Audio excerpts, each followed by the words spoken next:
Hello दोस्तों, welcome in JBL. यहाँ swallowed star के वीडियो नोवेल बेस पर आधारित है। तो ध्यान से सुने और जल्द से जल्द सब्सक्राइब कर ले, जिससे आपको आने वाली नई वीडियो पहले मिल सके। तो आज हम बात करेंगे सीजन 2 में एपिसोड 76 के पार्ट पे। अब आगे 18 डिकॉय और हाइड्रोजन बम ले जाने वाला एक विमान। अब तक लगातार 9 विमान अपने परमाणु बमों से विस्फोट कर चुके हैं। 10वां विमान। इस क्षण में सभी स्टार यात्री स्तर के लड़ाकू और चीन, अमेरिका, रूस और अन्य देशों के उच्च अब सीधा उपग्रह प्रसारण देख रहे थे।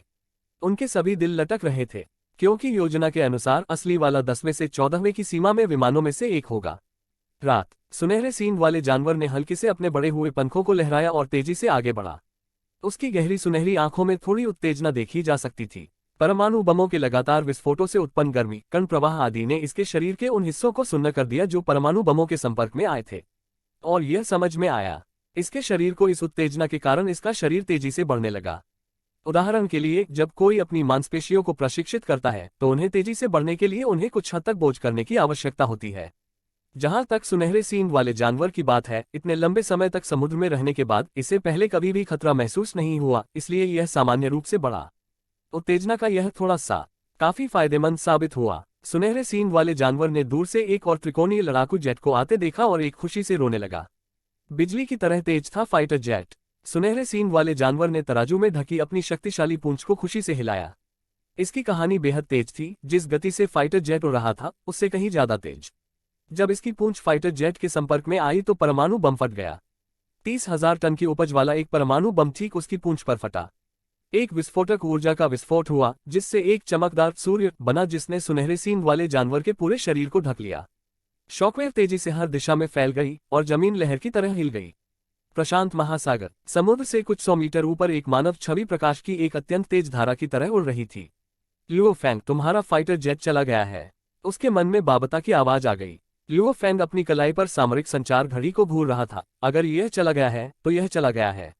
11वें विमान को देखें। लियो फैंग ने सामरिक संचार घड़ी के प्रदर्शन को 11वें फाइटर जेट पर स्विच करते हुए देखा। एक रक्त लाल रंग का त्रिकोणीय फाइटर जेट।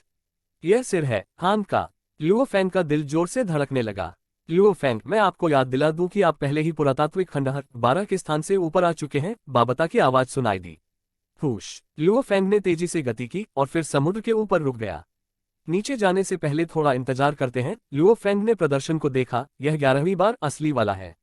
अगर एक 150 मेगाटन बम एक सुनहरे सींग वाले जानवर की सतह पर फट जाता है जिसने स्टार स्तर पर कदम रखा है, कहना मुश्किल है, चूंकि मैंने पहले कभी किसी को वास्तव में ऐसा कुछ करते हुए नहीं सुना। बाबता काफी उत्साहित थे। उसके विपरीत लियो फैंग घबराहट और उम्मीद से भरा हुआ था। सिर्फ लियो फैंग ही नहीं, इस क्षण में हांग, थंडर गॉड, अन्य शिखर सेनानी, सभी देशों के नेता, सेना के उच्च अधिकारी आदि सभी घबराहट से देख रहे थे। 11वां विमान, यह असली है। सफलता और मानवता इस आपदा से बच पाएगी। और अगर यह विफल रहता है, तब मानवता एक दुःस्वप्न में गिर जाएगी। ग्रैंड निर्वाण अवधि की तुलना में कहीं अधिक भयानक दुःस्वप्न। अमेरिका मुख्य मुख्यालय। काली चमड़ी वाले राष्ट्रपति वर्तमान में अपने कैबिनेट सदस्यों के साथ थे, क्योंकि वे उनके सामने प्रदर्शन देख रहे थे। यह निश्चित रूप से सफल होगा, यह निश्चित रूप से होगा। काली चमड़ी वाले राष्ट्रपति ने अपनी सांस पूरी तरह से रोक रखी थी। पूरा कमरा दबाव महसूस कर सकता था। वहां मौजूद सभी लोगों ने डिस्प्ले पर खून से लथपथ लाल रंग के फाइटर जेट को देखा, जो तेजी से सुनहरे सींग वाले जानवर की ओर उड़ रहा था। चीन, जंगल, बड़ी संख्या में सैनिक जमीन पर चल रहे थे और डिस्क के आकार का फाइटर जेट ऊपर हवा में गश्त कर रहा था। यह आगे का सैन्य अड्डा था जो दक्षिण पूर्वी सैन्य क्षेत्र में पीछे हट गया था। फाइटर जेट में कमांडर ली दा वेई वर्तमान में अपनी सामरिक संचार घड़ी को घूर रहे थे। यह निश्चित रूप से सफल होगा, यह निश्चित रूप से होगा, ली दा वेई ने चुपचाप खुद से दोहराया।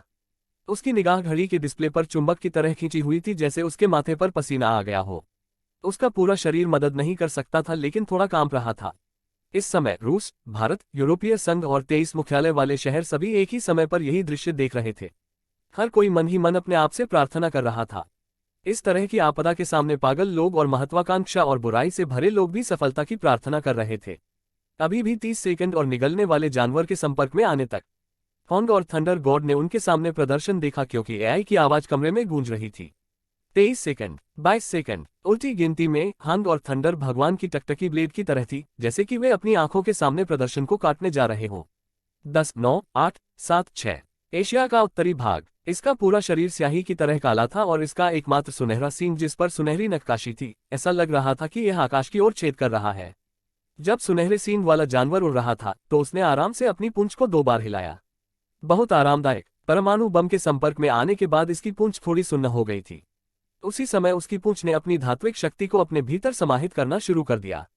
वो निगलने वाले जानवर ने 11वें त्रिकोणीय फाइटर जेट की खोज की, जो खून से लाल रंग का फाइटर जेट था। निगलने वाला जानवर तुरंत एक खुशी से चिल्लाया जिसने आकाश और पृथ्वी को हिला दिया। भले ही सुनहरे सींग वाले जानवर का एक लंबा इतिहास रहा है, यह केवल कुछ ही वर्षों के लिए पैदा हुआ है। अभी तक यह केवल एक बच्चे के रूप में गिना जा सकता है। निगलने वाला पशु अपने तराशे हुए पंखों को फैलाता है और फिर यह आगे उड़ गया। इसका बड़ा हुआ पेट विमान के संपर्क में आने की तैयारी कर रहा था। इसके पेट को थोड़ा सुन्न होने में जरूर आराम मिलेगा। सफल होना, यह निश्चित रूप से सफल होना चाहिए। उसे मार, भगवान मानवता की रक्षा करें। अब तक दुनिया के उच्च पदस्थ और अभिजात्य सभी बेहद घबराए हुए थे। लियो फैंग, होंग और अन्य लोग इतने घबराए हुए थे कि उनकी सांस लेने की भी हिम्मत नहीं हो रही थी। जब उन्होंने देखा कि निगलने वाला जानवर हाइड्रोजन बम के साथ संपर्क में आने के लिए अपनी पूंछ या पंजों के बजाय अपने पेट का इस्तेमाल करने जा रहा है, तो सभी के दिलों में एक अदम्य उत्तेजना पैदा हो गई। 2-1 डोजो ऑफ लिमिट्स मुख्यालय में हॉर्न के कमरे में अंतिम उल्टी गिनती शुरू हुई। इस पल में समय थमसा गया था। सुनहरे सींग वाले जानवर के पेट की चमड़ी खतरनाक गति से खूनी लाल रंग के फाइटर जेट से टकराए और उनके टकराने से लगभग 10 मीटर पहले रक्त लाल रंग के ऑटो जेट में परमाणु बम पहले ही फट गया। परमाणु बम के विस्फोट से हाइड्रोजन बम का विस्फोट हुआ जिसकी क्षमता 150 मेगाटन थी। मानवता का सबसे खतरनाक हथियार।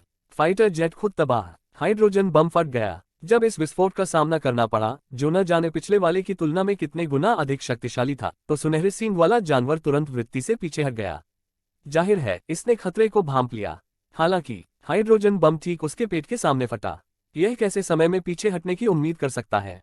यह फूट गया। इस क्षण में लुओ फेंग और अन्य जो स्क्रीन देख रहे थे वे तुरंत सफेद हो गईं। चीन, जियांगनान मुख्यालय शहर मुख्य शहर क्षेत्र। रात में सड़क पर रोशनी जगमगा रही थी। उत्तर में क्षितिज पर आकाश में एक सूरज दिखाई दिया। इस सूर्य में अनुपम तेज था। इससे कई लोग सड़क पर जम गए। देर रात में सूरज कैसे हो सकता है पवित्र। काफी कुछ लोगों ने उत्साह से अपने परिवार और दोस्तों को बताने के लिए फोन किया। कुछ लोगों ने तो इसे अपने फोन में रिकॉर्ड करने की भी तैयारी कर ली। मेरे फोन पर कोई संकेत नहीं। क्या चल रहा है? मैं कैसे डिस्कनेक्ट हो गया? एक साइबर कैफे में एक तरफ कुछ किशोर बाहर निकल आए। वाह, रात में सूरज है। यह एक परमाणु बम है। एक परमाणु बम। यह निश्चित रूप से एक परमाणु बम है। सड़कों पर भगदड़ मच गई। इस क्षण में पूरे चीन, पूरे रूस और पूरे यूरोपीय संघ ने इस चमकते सूरज को देखा।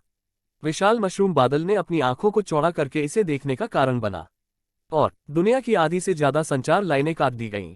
चीन, यूरोपीय संघ और रूस में विशेष कनेक्शन लाइनों के साथ केवल उच्च अधिकारी अभी भी संवाद करने में सक्षम थे। हर देश के नेता, सेना के उच्च अधिकारी और हर सितारा यात्री स्तर के लड़ाकू उनके प्रदर्शन को घूर रहे थे। प्रदर्शन अब और अधिक चमकदार नहीं था।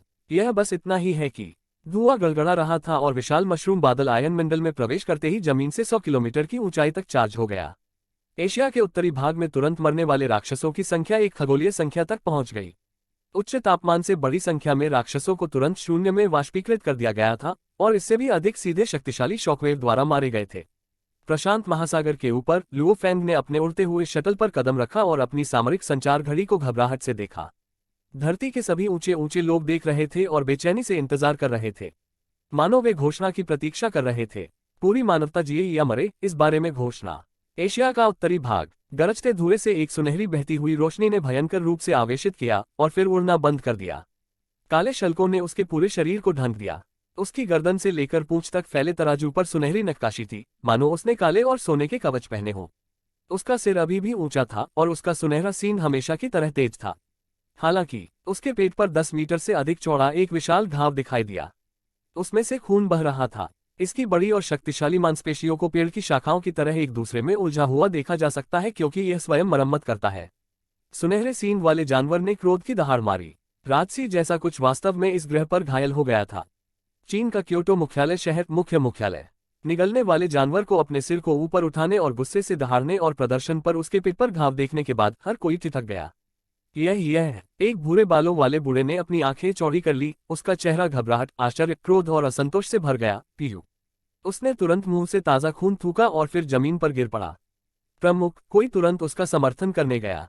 हालांकि अन्य सभी नेता या तो कांप रहे थे, उनके चेहरे सफेद थे, या वे अविश्वास से भरे हुए थे। नहीं, यह नहीं हो सकता, एक चीनी सूट में जिया यी ने प्रदर्शन को देखा। निराशा। इस क्षण में पृथ्वी पर बहुत कम मात्रा में उच्च लोग सीधे स्ट्रोक से मर गए। उनमें से कुछ को दिल का दौरा पड़ा था। अन्य सभी उच्चाधिकारी पूरी तरह से क्रोध और अविश्वास से भरे हुए थे। वे इसे स्वीकार नहीं कर सके। इस क्षण में कोई फर्क नहीं पड़ता कि त्वचा या जातीयता, उन सभी ने एक ही निराशा और अविश्वास महसूस किया। सुनहरे सींग वाला पशु जीवित था, जो मूल रूप से पृथ्वी पर मनुष्यों के लिए घोषित किया गया था, मृत्यु। और यहाँ पे यह पार्ट खत्म होता है। Bye bye guys. यदि आपको यह एक्सप्लेनेशन अच्छी लगी हो तो लाइक करें और नेक्स्ट पार्ट के लिए सब्सक्राइब जरूर करें, जिससे आपको नया पार्ट जल्द से जल्द पहले मिले।